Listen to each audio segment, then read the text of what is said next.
लेकिन डॉक्टर सुनील कौशिक, आपने डॉक्टर सुशील गौतम को भी सुना, कबूल जी को भी सुना, आजम जी को भी सुना।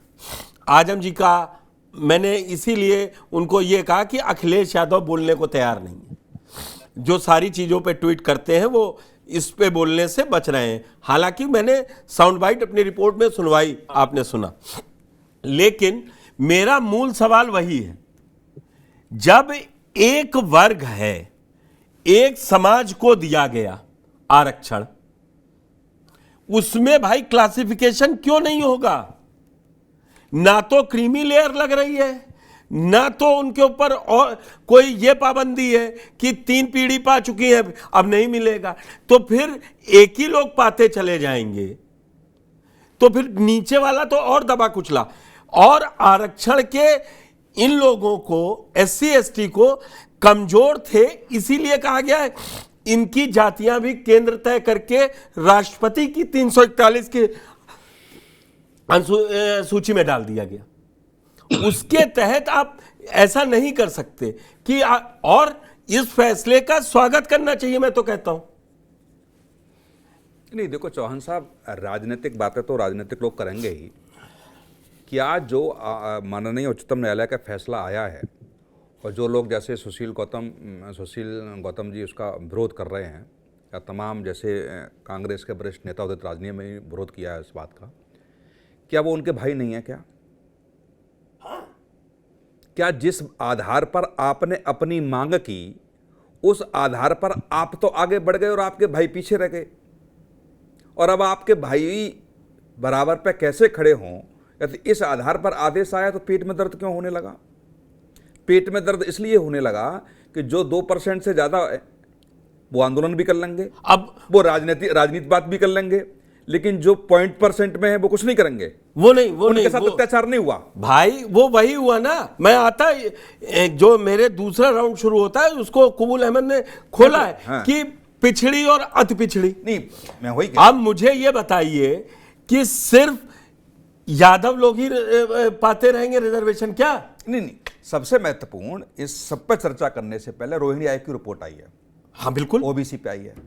दूध का दूध पानी का पानी किया है उसने भी, बिल्कुल। और मैं कह रहा हूं सेम वही फैसला माननीय उच्चतम न्यायालय का है। उसने भी वही बातें मानी है जो रोहिणी आयोग की रिपोर्ट में OBC के लिए लिखा हुआ है। अब आप ये बताइए, क्या अति दलित अधिक दलित नहीं हो सकता? क्या अति पिछड़ा दलित नहीं हो सकता? क्या जब वो हो सकता है तो उसके साथ न्याय कम मिलेगा? क्या IAS का बेटा IAS, MLA का बेटा MLA, MP का बेटा MP होते रहेंगे क्या? और दूसरे भाई जो साथ में खड़े हुए हैं, जिस आधार पर जब देश आजाद हुआ, मोदी ने भी ये कहा कि उनके साथ बड़ा अत्याचार हुआ है पहले, और अत्याचार के आधार पर जब देश आजाद हुआ तो माना और उनको समानांतर कैसे खड़ा किया जाए, इस आधार पर आरक्षण इस देश में 10 साल के लिए लागू हुआ और लगातार बढ़ते आ रहे हैं। क्या उस पर श्वेत पत्र जारी नहीं होना चाहिए? रोहिणी आयोग बन सकता है तो SC ST के लिए भी कोई आयोग बनना चाहिए। और उस आधार पर मैं आयोग नहीं बना, नहीं, मैं वही कह रहा हूं, उस आधार पर क्या निश्चित तौर से जो भाई पीछे रह गए हैं, भाई का मतलब जो जातियां पीछे रह गई हैं, वो बराबर की भूमिका में कैसे आएंगी? यदि वो 70 साल में भी बराबर की भूमिका में नहीं आ सकती, उनको छुआ भी नहीं। जैसे रोहिणी आयोग ने देखा 2000 से ज्यादा जातियां ऐसी हैं जिन्होंने आरक्षण का लाभ आज तक ही नहीं लिया, मिला ही नहीं उनको कभी, वो बढ़ ही नहीं पाए। ठीक है, 2000 जातियां। तो क्या जो कुछ जातियां जो रह गई हैं, या तो उनको आरक्षण का लाभ मिल जाए, जैसे ये लोग कहते हैं, जैसे सामान्य वर्ग का 99% ले आएगा, नहीं करेगा, लेकिन SC ST का 33% 34% ले आएगा, नौकरी उसको मिलेगी, अच्छी बात है। लेकिन क्या जो आपका भाई भी हो गया, साथ में रह गया है, क्या अब उन जातियों का वर्चस्व राजनीति में नहीं है, या वो आंदोलन नहीं कर सकते इतनी संख्या में? वो नहीं है, वो क्योंकि वोट बैंक नहीं है ना। वोट में वही, तभी तो आंदोलन नहीं हो रहा है, तभी तो उनके नेता नहीं है। वो खाने को अभी तरस रहे। वो जब पढ़ने जाएंगे, जब वो पढ़ेंगे, उसके बाद सरकारी नौकरी पाएंगे, तब कहीं वो अपने नीचे वालों को कहेंगे कि पढ़ के चलिए। नहीं, मैं तो सुप्रीम कोर्ट ने यह कहा कि एक पीढ़ी पे हो दूसरी पीढ़ी को नहीं मिले। नहीं, वो मैं ऑब्जर्वेशन है, वो ऑब्जर्वेशन है, लेकिन वो बिल्कुल सही है। बिल्कुल, दूसरे घर का नंबर कब आएगा? तीसरे घर का नंबर कब आएगा? यदि आप पूरे देश में सबको समानांतर खड़ा करना चाहते हैं, या जिनके साथ जो अत्याचार हुआ है सामाजिक रूप से, आर्थिक रूप से, शैक्षिक रूप से वो बराबर की कैटेगरी में आना चाहते हैं, तो 70 साल में भी नहीं आ पाए तो कब 200 साल बाद आएंगे क्या? आपकी बात का जवाब कुछ कबूल अहमद जी देना चाह रहे हैं। मैं ये कहना चाहता हूं कि चलिए ठीक है, मान लिया कि एक व्यक्ति को आरक्षण मिला और आरक्षण से वो आईएएस बन गया। आईएएस बनने के बाद क्या वो सामाजिक जो दलित होने की प्रताड़ना थी उसको उससे वो आज भी वो बचा हुआ है? मैं कह रहा हूं आज भी, अगर मैं बता सकता हूं कई उदाहरण। मेरे सामने का एक उदाहरण है, और एक उसको आपको पढ़ना भी मतलब अगर वो आपको मिलना चाहिए तो पढ़ना भी चाहिए। एक आईएएस थे, महाराष्ट्र में गए, उनके यहाँ एक काम करने वाली आती है और उनके घर में अंबेडकर का फोटो लगा होता है, और वो ये कहती है कि क्या आप इनके मानने वाले हैं, इनकी जाति से आते हैं? कहते हैं हाँ। उनके यहाँ काम करने से मना कर देती है, कहती मैं नहीं करूंगी। कपूर साहब, ऐसे 20 एग्जाम्पल मैं दे दूंगा। नहीं, मायावती जी की सुन लीजिए ना, जब मायावती जी की सरकार थी, जब उत्तर प्रदेश में मायावती जी की सरकार थी, सवर्ण अधिकारियों के साथ दलित अधिकारी काम नहीं करना चाहते थे, कर्मचारी काम नहीं करना चाहते थे। ये मत कहिए, एक तरफा नहीं हो सकता जी। अब एक व्यक्ति ने एक लोग बोल लीजिए, कबूल जी की बात पूरी हो जाए, उसके बाद आपसे पूरी बात लेंगे। आप एक बात नहीं बर्दाश्त कर सकते तो आप आरक्षण पे बात करें। आप सोचिए कि समाज में एक बहुत बड़ा अपर क्लास था, जो शुरू से लेके, चाहे वो SC/ST का आरक्षण रहा हो या OBC का आरक्षण रहा हो, उसकी मानसिकता में किस तरह से आरक्षण को लेके सोच रही है।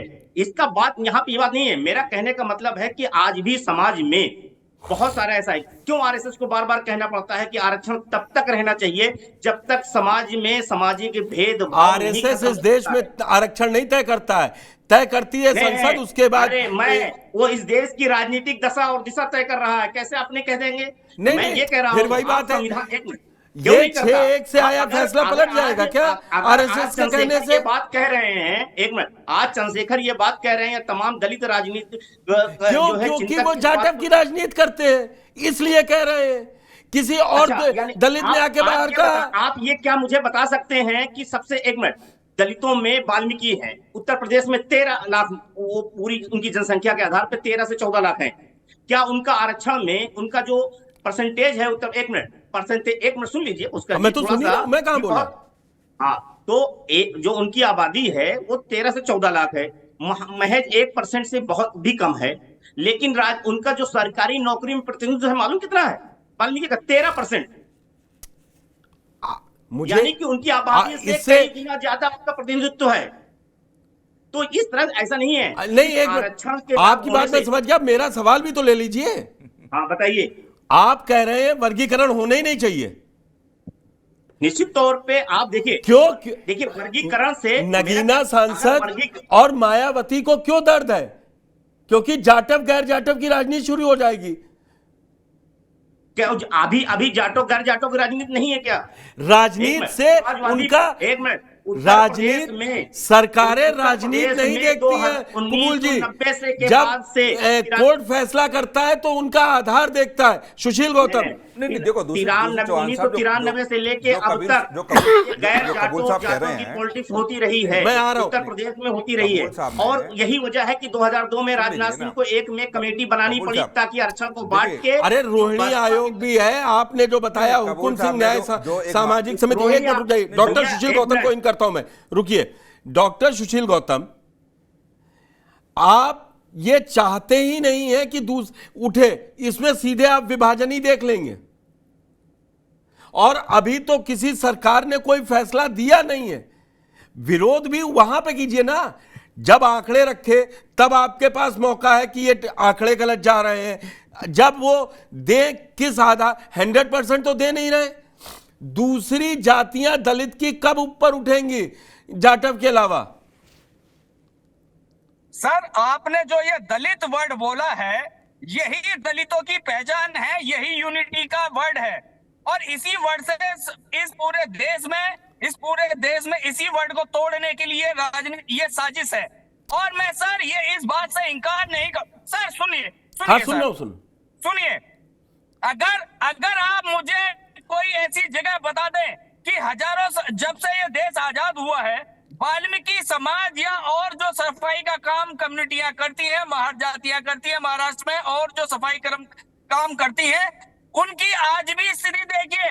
वो आज भी गंदी बस्तियों और नाले के किनारे ही रह रहे हैं। और उसी दूसरी के बात, लिए तो जिनको ये आप- सुनिए, सर। सुप्रीम कोर्ट का आप फैसला मेरी है। बात सुनेंगे सर, आप मेरी बात सुनेंगे सर पहले। हाँ, ठीक है। और सर सुनिए, जिसे जिसे सरकारी नौकरी पूर्ण रूप से सफाई कर्मचारियों का अधिकार दिया गया था, बहन जी ने, मायावती जी ने 1 लाख वैकेंसी करी थी, लेकिन बीजेपी की सरकार और जितनी भी सरकार है उसको ठेकेदारी प्रथा पे कर दिया। अब उन्हें 6,000 रुपए मिलते हैं। और सरकारों ने उनको खान के लिए रास्ते खोले या बंद किए।